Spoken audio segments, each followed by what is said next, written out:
Good morning, all of you, and once again, welcome to the history class. And this is socialism in Europe and the Russian Revolution. So, I already told you that in the first part, we will discuss about only the socialism in Europe, and then we will start our Russian Revolution, which is basically in Russia. So, we already discussed the age of the social change, that what kind of the social change was emerging in the Europe. I already told you the three philosophy of the liberal, radicals, and conservative. After liberal and radical and conservative, we are supposed to discuss about the socialism. But before the socialism, you're supposed to understand what kind of the industrial and society and the social change was there, because without understanding the society you can't understand what is the idea of the socialism. Yeah, the first thing is social and economical change in obviously that 18th the 19th century was totally having a change of the social and economical scenario in all over the world, but in the Europe it was in a larger scale. How it was in a larger scale कि जो Europe है वहाँ पर social और economical change बहुत ज़्यादा हो रही थी. रीज़न क्या थे कि new cities and new industrial region, there was new cities was emerging and new industrial region was emerging.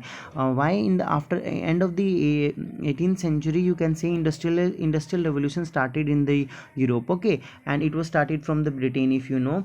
After the industrial revolution, new cities was came and people was migrating towards the city for the in search of work. So people was working in the industries, but industry was not that sufficient that they was providing the work to everyone, so there was a unemployment also. And because of the unemployment, people was living in the slum area, okay, so that slum area also become a problem of the cities. Why? Because city was crowded. See, whatever the space was there, the people was using that space to live, as well as out of the city there were slums, and that create a problem of the housing. And that's why the cities was having the problem of sanitation and also the disease. So we can say that how the social and economical change was occurring because of the new cities and new industrial region, as well as railway expanded in the industrial revolution. Railways was increasing day by day. Railway helped basically in development of the industrial revolution. Railway was an important part of the development of the industrial revolution, because of the railway the raw material can be transported easily, as well as the prepared material can be transported easily. तो हम क्या बात कर रहे हैं कि जो European society है वो 18th एंड 19th सेंचुरी में बहुत ज़्यादा चेंज हो रही थी, सोशली भी इकोनॉमिकली. रीज़न क्या था कि बहुत सारी न्यू सिटीज़ डेवलप हो रही थी. न्यू सिटी डेवलप होने की वजह थी कि इंडस्ट्रियलाइजेशन हो रहा था, इंडस्ट्रीज लग रही थी, और इंडस्ट्री के आसपास ही लोग सिटी को डेवलप कर रहे थे, कहीं ना कहीं उनमें रहना स्टार्ट कर रहे थे, ठीक है.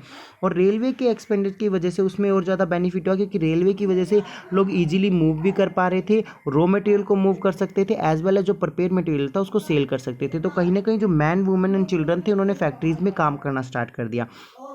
अब मतलब क्या. So yeah, man and woman and the children were starting working in the factory.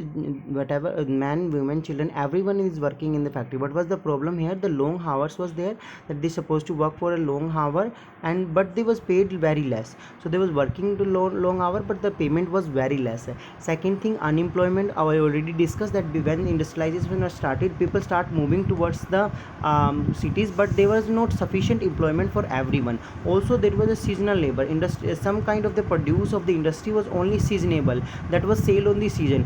Like have an example in India, in whatever is sold in the Diwali, you can't say that every year it was a sale, so there will be huge sale on the Diwali, okay. As well as for the Europe, you can say on Christmas there will be a huge sale, but before another months the sale will be decreased. Also some kind of the seasonal work, like अगर हम देखें तो winter में ही कहीं ना कहीं soul sweaters वगैरह की सेल होती है, समर में समर क्लॉथ की सेल होती है. तो सीजनल लेबर थे कि सीज़न में आपको लेबर मिल गया, उसके बाद नहीं मिलता. एज वेल एज अदर इसके अलावा भी बहुत सारे सीजनल वर्क होते हैं, जैसे अभी रेफ्रिजरेटर, कूलर्स वगैरह के, एसी वगैरह की नीड है, तो इस वक्त उनके लिए वर्क होगा, पर विंटर्स में उनके लिए वर्क नहीं होता. तो इस तरह से सीजनेबल लेबर्स जो है कहीं ना कहीं ज़्यादा डेवलप हो रही थी. Housing and sanitation was a problem. I also explained you that when large number of the people migrated toward the city, so there was a problem of housing, because there was not sufficient house in the city.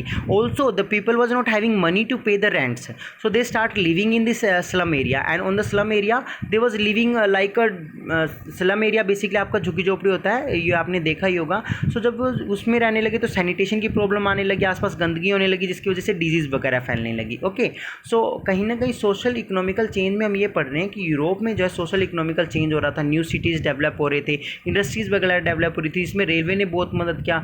लोग जो है man and women, उन्होंने factories में काम करना start कर दिया, उन्होंने विलेज की बजाय सिटीज़ में माइग्रेट होना स्टार्ट कर दिया था। लॉन्ग हावर तक वो लोग काम करते थे, जबकि लेस वेजेस उन्हें मिलती थी। अनएम्प्लॉयमेंट ज़्यादा होने लगी क्योंकि बहुत ज़्यादा लोग माइग्रेटेड हो गए थे, सबको काम नहीं मिल पा रहा था। जिसको काम मिलता था उसको सीजनेबल लेबर मिल रही थी, सीजन में ही काम मिलता था, और अदर सीजन में वो खाली रहते थे। इसके अलावा हाउसिंग की प्रॉब्लम होने लगी, सफिशिएंट हाउस नहीं थे लोगों के रहने के लिए, हाउस स्लम में लोग रहने लगे थे, तो सैनिटेशन यानी गंदगी वगैरह होने लगी, जिससे डिजीज फैलने लगी। तो ये सभी प्रॉब्लम कहीं ना कहीं किसने ऑब्जर्व की? Liberal and radical was searching for the solution. So liberal और जो रेडिकल्स है वो कहीं ना कहीं इसके सोल्यूशंस के बारे में सोचने लगे कि इसको किस तरह से ठीक किया जाए, किस तरह से इन प्रॉब्लम्स को डिफीट किया जाए। Industries were the property of the individual. तो उन्होंने रियलाइज़ किया कि कहीं ना कहीं इस प्रॉब्लम का एक रीज़न ये है कि जो इंडस्ट्री है वो इंडिविजुअल के हाथ में है। वो कैसे? Have a look in the next slide. Liberal और radical themselves was open the property owners and employment, कि ये नहीं था कि लिबरल्स और रेडिकल जो थे उनके खुद के पास कोई प्रॉपर्टीज़ वगैरह नहीं थी। में जो बहुत सारे जो लिबरल्स एंड रेडिकल्स थे वो खुद कहीं ना कहीं जो है प्रॉपर्टी ओनर्स वगैरह थे, ठीक है, उनके खुद के जो एम्प्लॉय वगैरह थे, लेकिन wealth through the trade and industrial manure, कि उन्होंने क्या किया था कि बहुत सारे ट्रेड और इंडस्ट्रीज़ के ज़रिए अपनी बहुत सारी वेल्थ को इकट्ठा कर लिया था। The idea should be increase. वो मानते थे कि कहीं ना कहीं जो आइडिया है वेल्थ ग्रैब करने का उसको इंक्रीज़ करना चाहिए। किस तरह से इंक्रीज़ करना चाहिए? गुड फॉर कि अगर इस आइडिया को इंक्रीज़ किया जाएगा, ज़्यादा से ज़्यादा ट्रेड को डेवलप किया जाएगा, ज़्यादा से ज़्यादा इंडस्ट्रीज़ को डेवलप किया जाएगा, so that will help in the economy and the education, कि दैट विल ये जो अगर आप आइडिया इंक्रीज़ करेंगे कि इंडस्ट्रीज़ को बढ़ाएंगे तो उससे क्या होगा? इकोनॉमी में मदद मिलेगी और एजुकेशन में भी मदद मिलेगी। But old aristocracy oppose the idea. Liberals and radical was supporting the development of the industrialization because they believed that after the developing the industrialization there should be economical growth as well as educational growth as well as the life of the people will be change or developed. But old aristocracy believed that there should be no change on that, because old aristocracy means the people who was believing in the idea of capitalism. Okay, I will explain what is socialism and capitalism in next class. So what was the old they was believing that value of the individual effort, labor and enterprises. They believe that there's supposed to be only one person who control the sources, okay, and that person is supposed to enjoy the profit.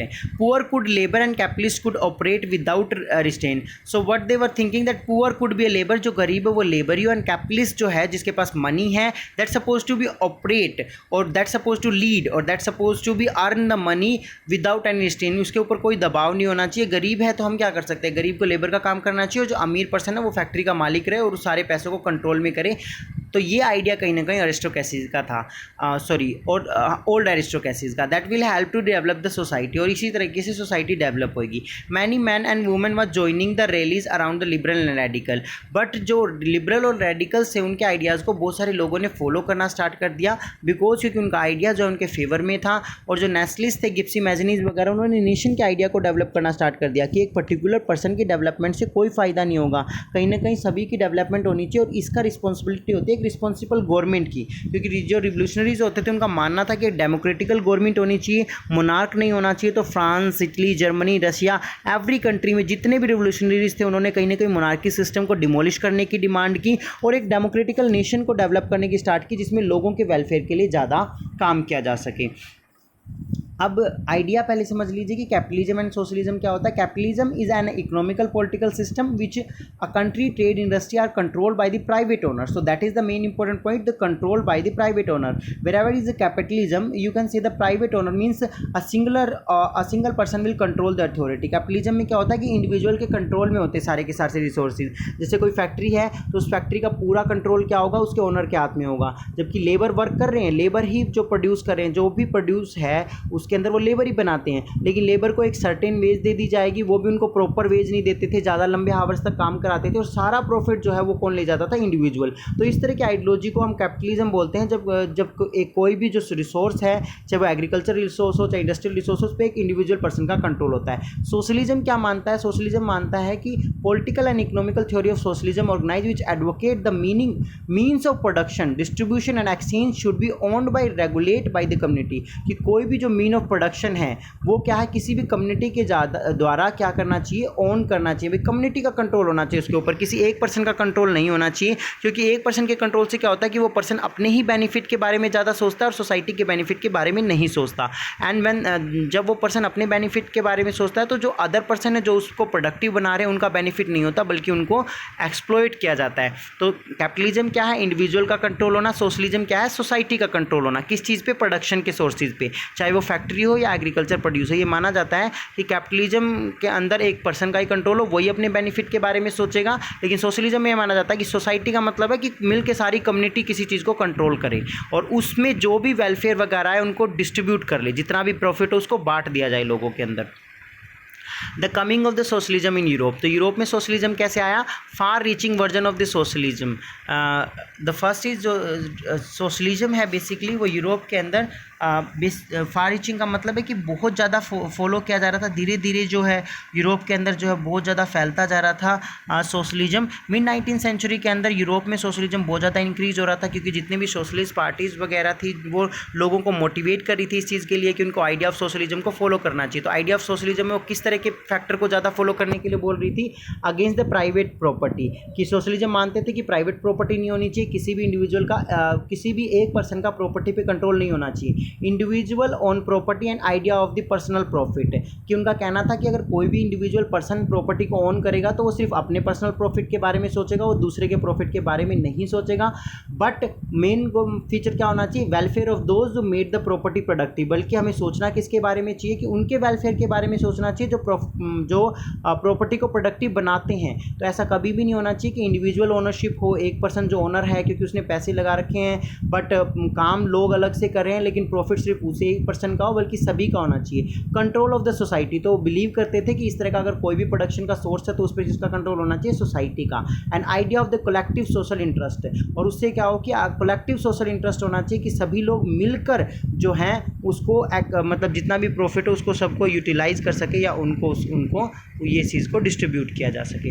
Next है आपका feature of socialism, कि basically feature of socialism में क्या होता है कि different vision of the future, कि socialism के जो लोग थे उनका विजन जो था, मतलब जो आइडिया था फ्यूचर को सोचने का, वो बिल्कुल अलग तरीके का फ्यूचर देखते थे। वो ऐसा फ्यूचर देखते थे जिसमें सभी लोग इक्वल हो, ऐसा नहीं है कि कोई रिच और पुअर हो, इस तरह का कोई डिफरेंस ना आए, सभी लोग इक्वल होने चाहिए। अगर एक के पास घर है तो सभी के पास घर होना चाहिए, एक के पास गाड़ी है तो सबके पास गाड़ी होनी चाहिए। तो इस तरह का विजन वो मानते थे कि जिसमें सोसाइटी में इक्वालिटी हो, क्योंकि उनका मानना था कि जो प्रोडक्शन का सोर्स है वो सभी को इक्वल बांट दिया जाए। जब सबको इक्वलिटी में प्रोडक्शन का सोर्स बांटा जाएगा, जब सबके पास इक्वल रिसोर्सेज होंगे तो उनके पास इक्वल अपॉर्चुनिटीज़ होंगी, और जब वो अपॉर्चुनिटी इक्वल यूज़ करेंगे तो किसी प्रकार का रिच और पुअर का जो डिस्क्रिमिनेशन है वो क्रिएट नहीं होगा। Some believe in the idea of cooperative, तो उसके लिए वो किस चीज़ में बिलीव करते थे? आइडिया ऑफ कोऑपरेटिव्स में बिलीव करते थे। कोऑपरेटिव्स क्या होती है? एक सोसाइटी होती है, मैंने नीचे लिखा है, देखिए नीचे, कोऑपरेटिव होता है profit should be divided according to the work done by the all member, कि उसमें कोऑपरेटिव्स के अकॉर्डिंग क्या होगा कि इसमें मान लीजिए अगर कोई फैक्ट्री है तो वो एक पर्सन के अंडर नहीं बल्कि कोऑपरेटिव, यानी जितने भी लोग उसमें काम कर रहे हैं ना सभी उसके किसी न पार्ट होंगे। शेयर लगा लीजिए आप कि मान लीजिए उसमें अगर 1000 लोग काम करते हैं तो जो 100% उसके शेयर हैं वो 1000 लोगों में डिवाइड कर दिए जाएंगे। तो हर पर्सन जो है वो इक्वल पार्ट ऑफ ओनर माना जाएगा, मतलब हर पर्सन उसका ओनर होगा और जितना भी प्रॉफिट होगा वो उनमें डिवाइड किया जाएगा। तो profit should be divided according to the work done by the member, so profit जो उनके काम के अकॉर्डिंग उनमें डिवाइड कर दिया जाएगा। तो ये कोऑपरेटिव्स का जो आइडिया है वो कहीं ना कहीं स्टार्ट हुआ। रॉबर्ट ओवेन थे जिन्होंने इन कोऑपरेटिव का आइडिया स्टार्ट किया था।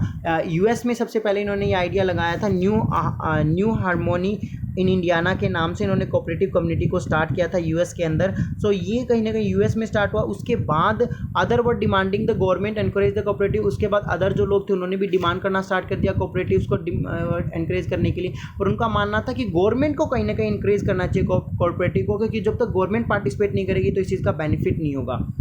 गवर्नमेंट को इंकरेज करने का मतलब है कि जो कोऑपरेटिव है वो गवर्नमेंट के द्वारा एस्टैब्लिश हो, गवर्नमेंट का कंट्रोल हो। जैसे फ्रांस में जो लुइस ब्लैंक थे, उन्होंने भी इस चीज़ को सबसे ज़्यादा सपोर्ट किया था कि कहीं ना कहीं गवर्नमेंट को कोऑपरेटिव को एस्टैब्लिश करना चाहिए। तो फीचर ऑफ सोशलिज्म में बेसिकली आपको कोऑपरेटिव के बारे में पता होना चाहिए कि जो डिफरेंट सोशलिज्म है, they was having totally different vision. They believe that the resources suppose to be distributed equally between the people, so they can enjoy the profit of that thing equally, and they can develop their personal life and the professional life as well as. And that idea was connected with the cooperative, that